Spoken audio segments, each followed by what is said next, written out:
रात ढलना शुरू हो गई थी। मशरिक की तरफ सितारों की रोशनी फीकी होने लगी थी। टीलों के खाके अंधेरे से राख जैसे रंग के साथ उभर रहे थे। सुबह काजिब की इन झलकियों में मैंने देखा कि टीलों का सिलसिला खत्म हो रहा था। टीलों और टिकरियों के कोहान नीचे होते हुए जमीन के साथ मिलते जा रहे थे। और फिर जब सुबह की पहली किरण फूटी तो मैंने उसकी सुनहरी रोशनी में अपने सामने एक वसी और अरीज सहरा को देखा जो हद नजर तक फैला हुआ था। मेरा दिल धक से रह गया। मौत के मुंह से निकलकर मैं फिर मौत की आगोश में आन गिरा था। सहरा की वुस्सतें मुझे निगलने के लिए तैयार खड़ी थी। इस सहरा में कहीं कहीं रेत के कोहान से बने हुए थे। या अल्लाह, मैं एक बार फिर किसी मुश्किल में फंस गया हूँ। मुझे सहरा में सफर करने का कोई तजुर्बा नहीं था और तपते सहरा में अकेला आदमी तो एक फरलांग चलने के बाद बेहोश होकर गिर पड़ता है। मेरे पास कोई ऊंट भी नहीं, जबकि सहराओं में ऊंट पर सवार अनाड़ी भी रास्ता भूल कर मौत की आगोश में चला जाता है। पहले एक आध सहरा में सफर जरूर किया था, लेकिन ये सहरा तो बेहद दहशतनाक नजर आ रहा था। तहद निगाह किसी जगह कोई दरख्त क्या एक झाड़ी भी नहीं थी। एक बार उस सहरा में चल पड़ा तो हेलीकॉप्टर के आने की सूरत में किसी जगह छुप भी नहीं सकूंगा।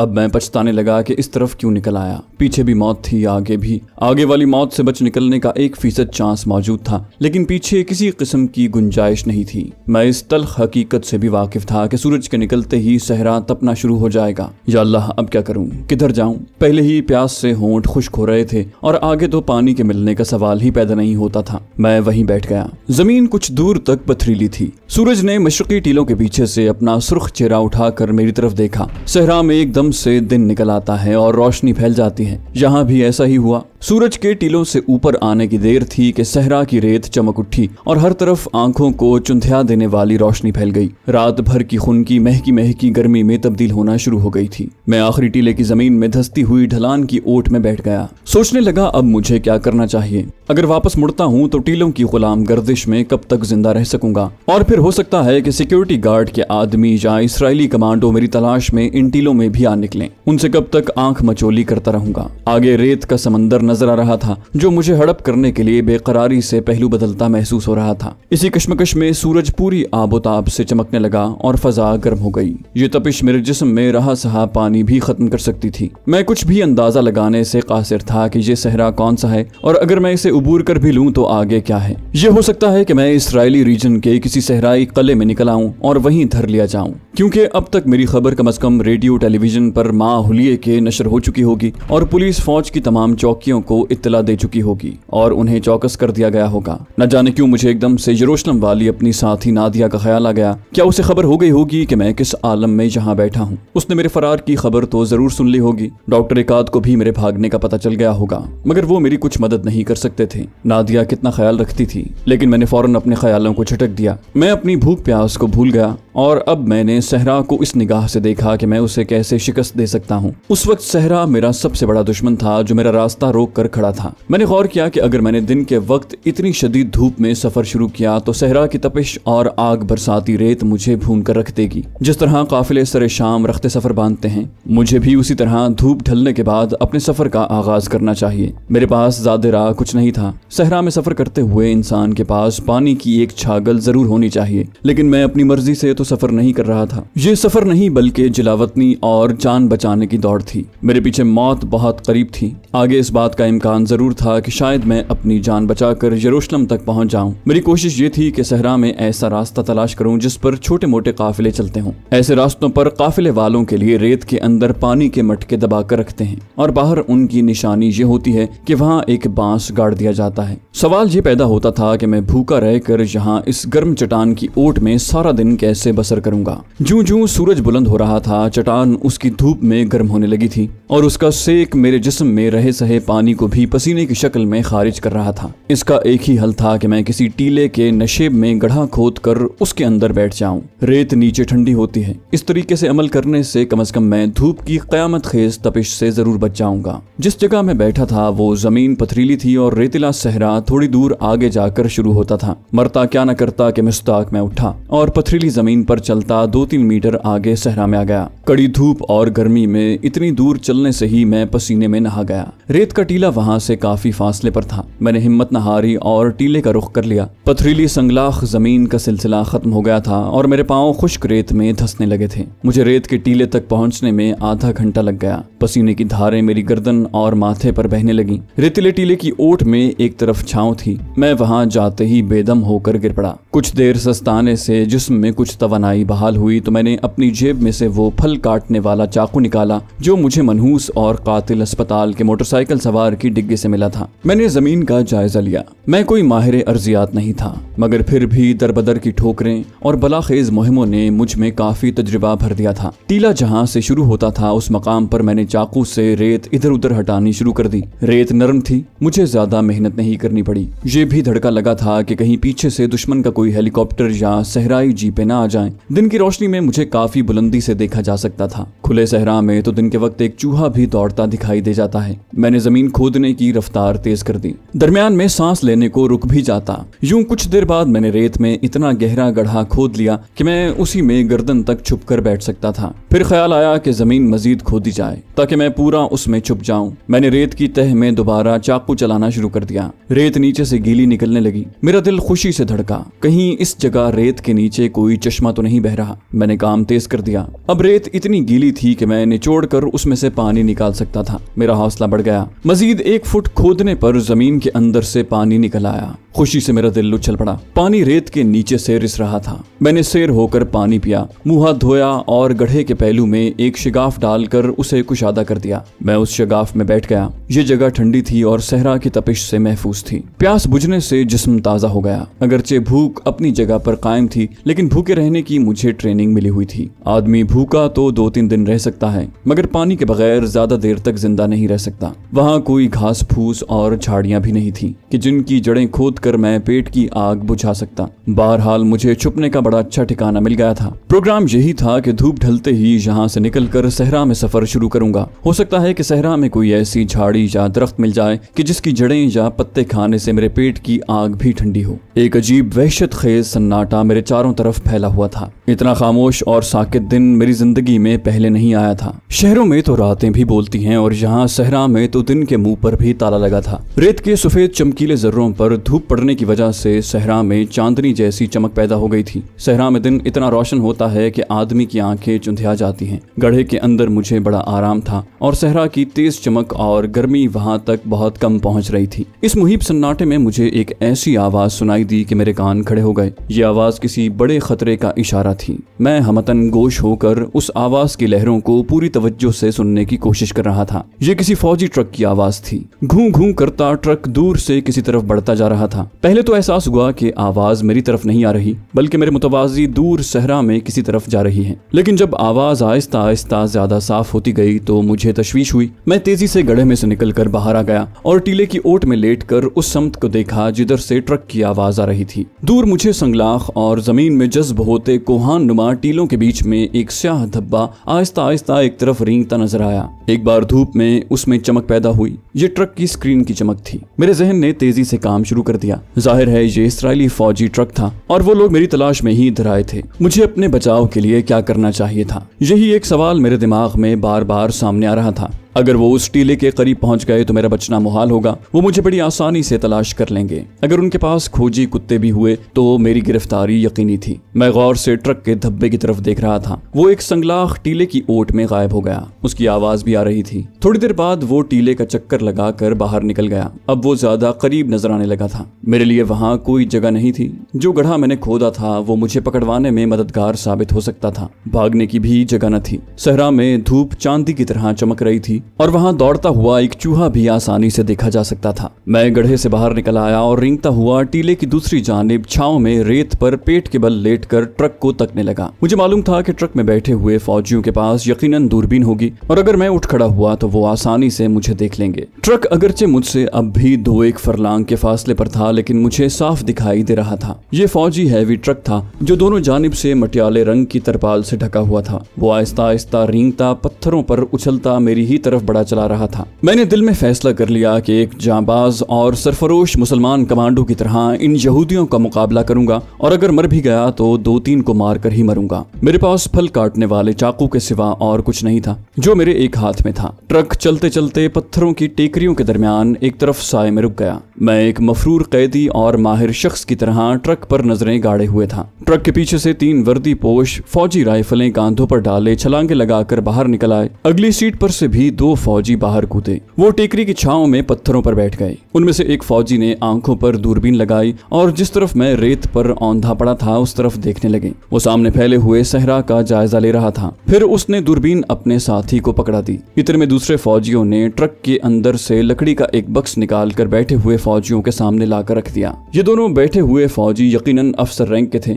उन्होंने बक्स में से किसी मशरूब के टिन निकाल कर खोले और पीने लगे। बाकी 3 फौजी भी मशरूब के डिब्बे लेकर उनके करीब ही छांव में बैठ गए। मैं बड़े गौर से उनकी हर हरकत का मुशाहिदा कर रहा था। मुझे यकीन था कि उन्होंने यहाँ जो दम भर को पड़ाव डाला है तो इसी जगह से वापस मुड़ जाएंगे, क्योंकि आगे तपता हुआ सहरा शुरू हो रहा था। मुझे उनकी शक्लें साफ दिखाई नहीं दे रही थी, मगर उनके हरकत करते जिस्म और एक दूसरे की तरफ मुंह करके बातें करते और बारी बारी आंखों पर दूरबीन लगाकर सहरा को तकते साफ नजर आ रहे थे। ये घड़ी बड़े तजस्सुस की घड़ी थी। मेरा अंदाजा यही था कि वो इसी मकाम से वापस पलट जाएंगे और इतनी तेज धूप में सहरा में दाखिल होने की अहमकाना हरकत नहीं करेंगे, जबकि सूरज ने आसमान से आग बरसाना शुरू कर दी थी। उनकी बातें करने की आवाज भी मुझे सुनाई नहीं दे रही थी। फजा में एक गहरा सुकूत तारी था। दुश्मन मुझसे थोड़े फासले पर मौजूद था। मेरी जरा सी गलती, जरा सी हरकत उन्हें मेरी जानिब मुतवज्जे कर सकती थी। यही वजह थी कि मैं रेत पर औंधे मुंह बिल्कुल साकित पड़ा था और जरा सी भी हरकत नहीं कर सकता था। अचानक मेरा दिल धड़क उठा। एक फौजी राइफल कांधे पर डाले ट्रक के करीब से निकलकर जिधर मेरे वाला रेत का टीला था उसी तरफ बढ़ने लगा। शायद उसे उसके अफसर ने हुक्म दिया था कि वो रेत के बड़े टीले की तरफ जाकर जायजा ले। यहूदी फौजी आहिस्ता आहिस्ता कदम उठाता सीधा मेरे टीले की तरफ आ रहा था। उसी टीले की छांव में मैं लेटा था। मैं बिल्कुल उसकी जद में था। अभी ये यहूदी फौजी मुझसे काफी फासले पर था। मैंने तेजी से पीछे को उल्टे रेंगना शुरू कर दिया और रेंगते रेंगते टीले के अकब में उस जगह आ गया जहां मैंने गड्ढा खोद रखा था। अगर फौजी जहां आता है तो मेरा पकड़ा जाना यकीनी अमर है। जूं फौजी करीब आ रहा था मेरी तशवीश में इजाफा हो रहा था। ये 5 फौजी थे। उनके पास असलहा भी था। मैं उनका मुकाबला किसी सूरत में भी नहीं कर सकता था। मैं टीले की ओट से यहूदी फौजी को करीब आते बराबर देख रहा था। अब मुझे उसकी वर्दी का गहरा खाकी रंग और सुर्खी माइल चेहरा नजर आने लगा। उसका चेहरा टीले की दूसरी जानिब उस रुख पर था कि जहां मैंने जमीन पर गड्ढा खोद रखा था। मौत मेरे सर पर पहुंच चुकी थी। मुझे मरना तो था ही, लेकिन मैं बुज़दिलों की मौत नहीं मर सकता था। मैंने कमांडो एक्शन लेने का फैसला कर लिया। चाहे जो भी नतीजा निकले, मुझे कमांडो अटैक करना होगा। मैंने तेजी से अपने जहन में एक स्ट्रेटजी बनाई और उस पर अमल करते हुए पीछे घूमकर टीले की ओट में इस तरह छुप गया कि सामने से मुझे नहीं देखा जा सकता था। उस कमांडो अटैक में मुझे बेपनाह खतरात का सामना करना था। सबसे पहली एहतियात ये करनी थी कि हमला इस कदर आनन फानन हो कि फौजी कोई आवाज भी हलक से न निकाल सके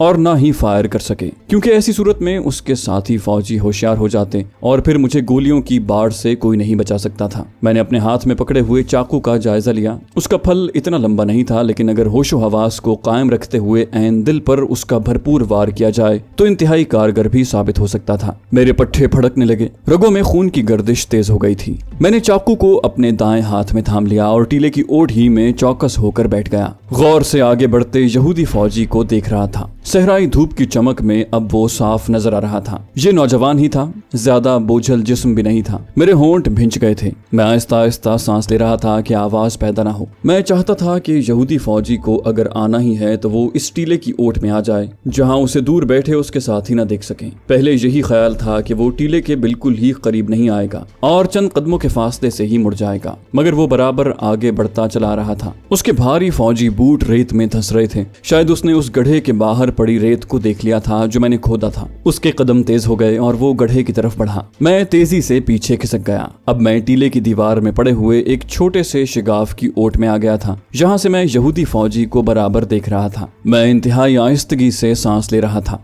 यहूदी फौजी ने ताजा खुदे हुए गड्ढे को देख लिया था। वो उस पर झुककर नीचे पानी को तकने लगा। ये बड़ा आसाब शिकन लम्हा था। इससे पहले कि वो आवाज देकर अपने साथी फौजियों को इस तरफ मुतवज्जे करे, मुझे कमांडो एक्शन शुरू कर देना था। मैंने तेजी से पीछे की तरफ सरकना शुरू कर दिया। मेरी रफ्तार में बिजली की सी फुर्ती आ गई थी। रेत पर खिसकने की वजह से आवाज पैदा नहीं हो रही थी। मैंने अपने जहन में एक स्ट्रेटजी बना ली थी, मुझे अब उसी पर अमल करना था। मैं रेत के टीले की चोटी पर जाने की बजाय उसकी ढलवान दीवार पर ही एक तरफ को रेंगता हुआ उस मकाम तक पहुंच गया जहां से यहूदी सिपाही नीचे 10 फुट की गहराई पर नजर आ रहा था। मैं किसी इफरीत की तरह रेतली ढलान के साथ चिमटा हुआ था। मैं यहूदी फौजी के सर के ऐन ऊपर नहीं था, इसके लिए मुझे थोड़ा मजीद आगे को रेंगना था। लेकिन सूरत हाल ऐसी थी कि दुश्मन मेरे सांस की आवाज भी सुन सकता था। यहूदी फौजी गड्ढे में अपनी राइफल की नाली डाले खुदा जाने किस चीज को हिलाने जुलाने की कोशिश कर रहा था। मैं चाहता तो यही था कि उसे किसी तरह गड्ढे से पीछे 2 फुट तक ले आऊं, लेकिन अब ऐसा होना नामुमकिन था। मेरा हाथ एक जगह से खिसक गया। मैंने रेत को पकड़ने की कोशिश की तो रेत नीचे गिरी। खुदा जाने उसकी आवाज यहूदी फौजी ने सुन ली थी। उसने गड्ढे पर झुके झुके गर्दन घुमाकर टीले की तरफ देखा। मैं इस दौरान में टीले से उसके ऊपर छलांग लगा चुका था। मेरी छलांग में इतनी तेजी, जारहियत और फैसला कुन अंदाज था कि इससे पहले के यहूदी सिपाही संभलता मैं उसके ऊपर था। मैंने छलांग इस तरह जरा तिरछी लगाई थी कि मेरा एक बाजू उसकी गर्दन में हो और मैं उसे लेकर गड्ढे में गिरने की बजाय बाहर रेत पर गिरूं। मेरी महारत और तजुर्बा मेरा साथ दे रहा था। जैसा मैं चाहता था वैसा ही हुआ। यहूदी फौजी मेरे बोझ और धचके से उछलकर गड्ढे के किनारे पर एक तरफ गिरा। उसके हाथ से राइफल छूट गई थी। ये सब कुछ बमुश्किल 2 सेकंड के अंदर अंदर हो गया। मेरा दायां बाजू उसकी गर्दन में यूं पैवस्त था, उसकी ठोड़ी ऊपर को उठ गई थी और दाएं हाथ ने एक भरपूर वार करके चाकू उसके सीने में पैवस्त कर दिया। दोनों हाथों से यहूदी फौजी की गर्दन को दबोचकर उसे रेत पर टीले की ओट में दबा दिया। मेरा सांस फूल गया था। यहूदी फौजी ने भी मुझे गर्दन से पकड़ रखा था, मगर उसके हाथों में अब जान नहीं रही थी और उसकी मज़ाहमत खत्म हो रही थी। हाथों की गिरफ्त भी कमजोर पड़ गई थी। उसकी आंखों की पुतलियां चढ़ गई थी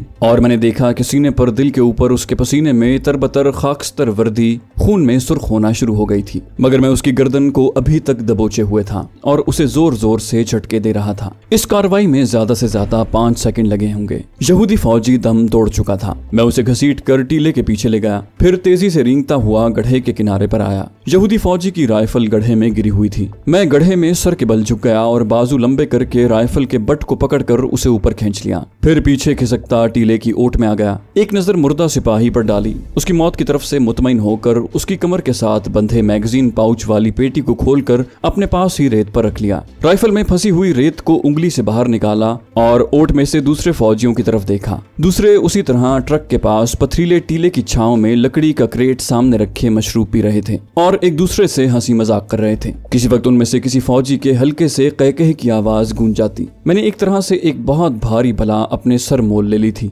थोड़ी देर तक ये फौजी वापस नहीं गया तो उन्हें जरूर तशवीश होगी और वो उसकी तलाश में उधर चल पड़ेंगे। आखिर वही हुआ जिसका खदशा था। जब ट्रक के पास बैठे हुए यहूदी फौजियों को एहसास हुआ कि उनका साथी वापस नहीं आया तो उनके एक अफसर ने दूरबीन लगाकर टीले की तरफ देखा। फिर एक फौजी ने उसे आवाज दी। कोई जवाब न आया। दोनों अफसरों ने एक दूसरे की तरफ देखकर कुछ कहा। मैं उन्हें बराबर देख रहा था। दोनों अफसर तो वहीं बैठे मशरूब पीते रहे, लेकिन बाकी जो 2 फौजी थे उन्होंने मेरी तरफ चलना शुरू कर दिया। वो अपने साथी की तलाश में आए थे। मेरे दिल में एक दूसरी हिकमत अमली का ख्याल आया। मैं बैक वक्त उन 2 फौजियों को गोरिल्ला एक्शन से काबू नहीं कर सकता था। दोनों यहूदी फौजी मेरे टीले की तरफ बढ़े चले आ रहे थे। उन्होंने अपने साथी को 2-3 बार पुकारा। जब उसकी तरफ से कोई जवाब न आया तो दोनों फौजियों ने कांधे पर से राइफलें उतार कर अपने हाथों में पकड़ ली। अब कमांडो एक्शन का वक्त था। मैंने तेजी से चैम्बर खोल कर देखा। राइफल में मैगजीन भरा हुआ था। मैंने सेफ्टी कैच खींचा और अपनी तरफ बढ़ते हुए यहूदी फौजियों पर नजरें जमाई, मगर मेरा टारगेट उस वक्त उन दोनों यहूदियों में से कोई नहीं था। उस वक्त मेरा निशाना उन 2 यहूदी फौजी अफसरों में से एक फौजी अफसर था जो ट्रक के पास लकड़ी का क्रेट सामने रखे पत्थरों में बैठा मशरूब पीते हुए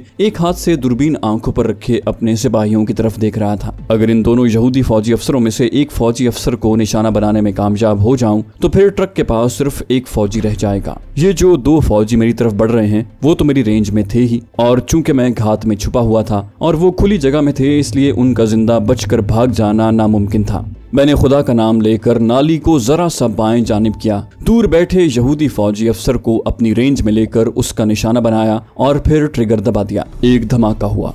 मुझे एक धचका लगा और मैंने एक फौजी अफसर को उछल कर गिरते और दूसरे को ट्रक की तरफ भागते देखा। मैंने फुर्ती से राइफल का रुख अपनी तरफ आते फौजियों की तरफ कर दिया। वो दोनों फायर की आवाज सुनकर अभी भौंचक्का ही थे कि मैंने दूसरा फायर करके उनमें से एक को गिरा दिया। दूसरा फौरन जमीन पर लेट गया। अब ट्रक की तरफ से भी मुझ पर फायर आने लगा। जो फौजी रेत पर गिरा था वो मुझसे बमुश्किल 100-125 कदमों के फासले पर था। वो भी टीले की तरफ फायर कर रहा था। मुझे अब ये खदशा लाहक था कि कहीं जो फौजी अफसर जिंदा बचकर ट्रक में घुस गया है वो ट्रक लेकर वापस न भाग जाए। उसका वापस जाना मेरे लिए मुसीबत का बायस बन सकता था। इसके अलावा सबसे बड़ी तशवीश ये थी कि अगर ट्रक में वायरलेस सेट हुआ तो अभी जहां आसमान पर हेलीकॉप्टर नमूदार होगा और मुझ पर गोलियां बरसानी शुरू कर देगा और मेरे लिए फरार की कोई राह भी नहीं थी। लेकिन इन तमाम खदशात और इम्कानात को पसे पुश्त डालकर मेरी सारी तवज्जो उस फौजी पर मरकूज थी जो रेत पर औंधे मुंह लेटा हुआ था और राइफल से बराबर फायर कर रहा था। मैं ज्यादा फायर नहीं कर रहा था क्योंकि मैं एमुनिशन जाया नहीं करना चाहता था। तो दोस्तों, ये थी हमारी आज की एपिसोड। उम्मीद करते हैं आपको हमारी कहानी पसंद आई होगी। जाने से पहले इस वीडियो को लाइक कीजिए और शेयर करना मत भूलिए। कमेंट करके हमें बताइए कि आपको हमारी वीडियो कैसी लगी। और अगर अभी तक आपने इस चैनल को सब्सक्राइब नहीं किया तो इसे सब्सक्राइब कीजिए और बेल आइकन दबाकर ऑल नोटिफिकेशंस ऑन कर लीजिए।